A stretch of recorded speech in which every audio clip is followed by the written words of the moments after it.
দেখুন, এটা শাসক দলের মদতে ছাড়া কোনোভাবে সম্ভব নয়।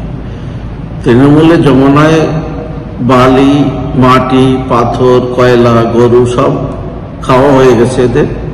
এখন সরকারি সম্পত্তি ছিল, সেগুলো অলরেডি প্রমোটিং শুরু হয়েছে, দখলদারি শুরু হয়েছে। সাধারণ মানুষ, নিরীহ মানুষেরটাও শুরু করেছে।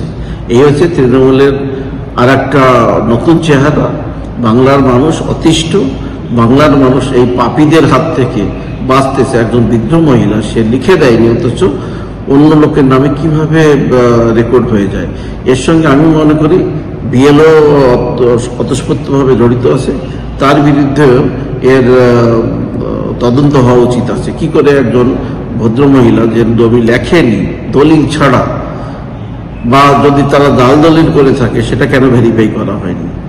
এইসব জালিয়াতি কাজকর্ম তৃণমূলের আমলেই হচ্ছে।